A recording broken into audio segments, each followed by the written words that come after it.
Welcome back. Let's take some time to go over those exercises. They shouldn't have been too difficult. I've kind of set up everything for you because I want you to practice actually working within the framework. Don't worry, on the next lesson, we'll spend a little bit more time making you do all the work, okay? But the first thing I want to do is start with the first exercise set, which only had 2 equations that you were supposed to put into a table of values and find the dependent value, the value of y.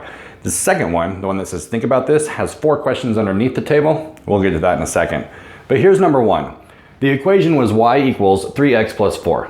And again, y is sitting here just kind of chilling because it depends on what happens over here. So that makes this the dependent variable, x is the independent variable, and here is our table of values. Independent, dependent. Let's rewrite this equation here, just as a nice little reminder on how to fill in the value of x, okay? And I already gave you the values of x. I already gave you the independent values. And those, the reason I give you those guys is because they're simple. They're small, they're easy to work with, and even more important, they give you kind of a nice spread, okay? You're not gonna have values or points that are stuck to one part of the graph. It's actually gonna spread out pretty nicely usually because it goes across the y-axis. If it sounds like I'm speaking French right now, don't worry, because we're gonna spend a lot of time with this on the next lesson. So now let's go ahead and just fill this in. Every time you see an x, remember to open it up and fill it in with the value that we gave it, right? And then it's a nice little order of operations exercise from there. 3 times 2 is 6, and there's only one negative, so it's a negative 6. What's negative 6 plus 4? This is when you should start being a little bit quicker with this. Negative 6 plus 4 gives us negative 2. Okay? Next one. 3 times 1, that's a negative 3. Negative 3 plus 4, that's a positive 1, right? Put in a 0. That goes away because it's 3 times 0, and that just leaves us with 4. Put in the 1. That's 3, right? 3 times 1 is 3. 3 plus 4 is 7. And then put in the 2. Plus 4.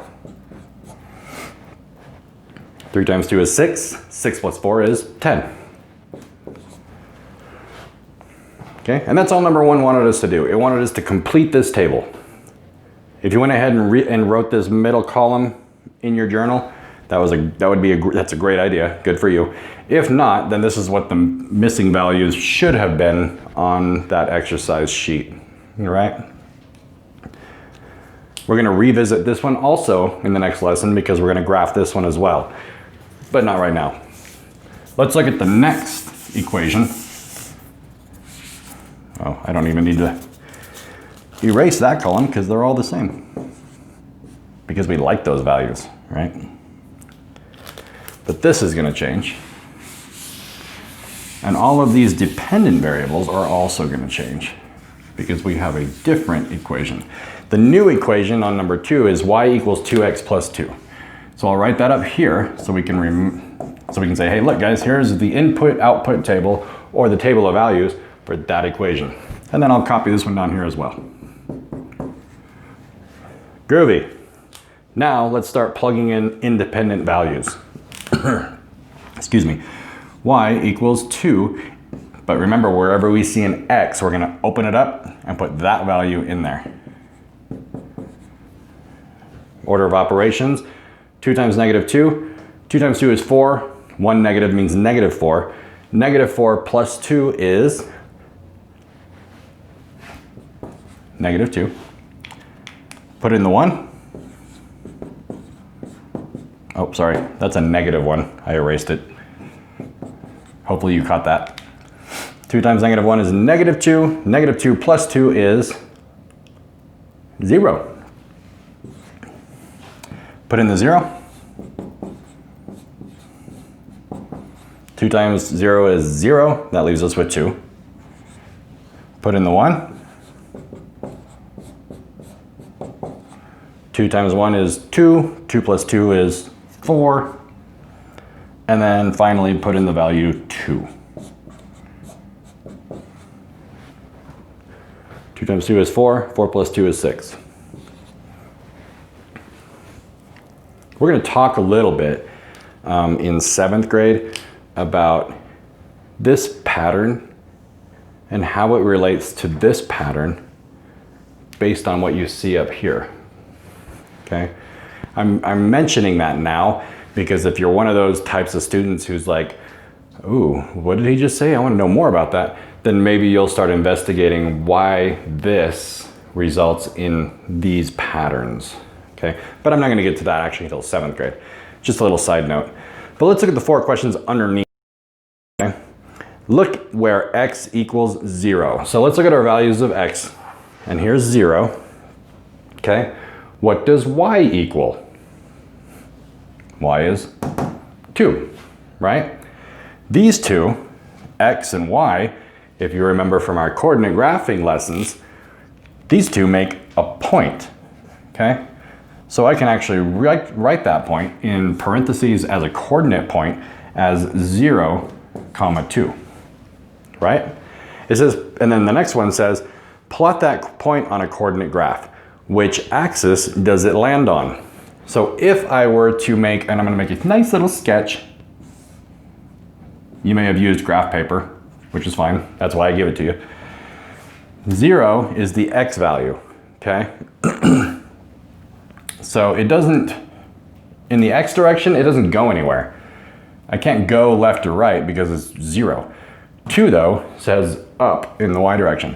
So there's nowhere to go for x, and we're going up 2 spaces on the y-axis.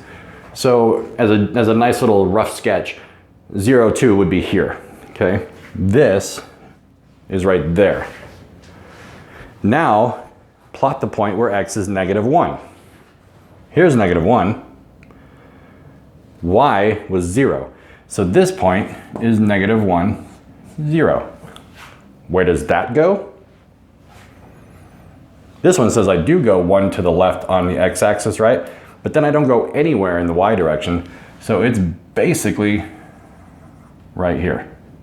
I'll label these so I don't forget. All right. And then D says these are example of intercepts where a line crosses one of the axes. Do you think it's a straight line to cross each axis more than once? Well, here's a clue, and we're gonna, again, next lesson we'll go way more into depth with this.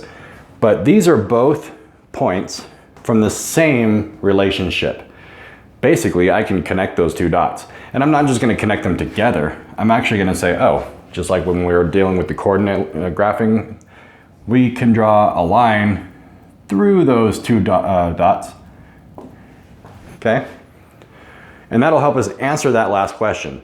I just drew a line, it crossed the x-axis here and the y-axis here because those are intercepts. That's where my line intercepted those axes. But where is it? Can a straight line like this cross 2 axes at the same, can it cross each axis more than once? So it crossed x here. Is it ever gonna cross x again if it's a straight line? If I moved it, it doesn't matter how I move it, it's only ever gonna intercept x once unless it's a horizontal line, okay? If I move this line so that it became the x-axis, that would change things, and that's a special situation. But other than that, a straight line can only cross each axis 1 time, okay? Unless there's a special situation where it's either horizontal or vertical, and again, those are 7th grade skills. We'll get to that later. Cool. So that one's done. I'm going to make a separate video for the problem solving. So if you feel good about this, then we're done. And I'll see you on the next exercise video right underneath this. See you in a bit.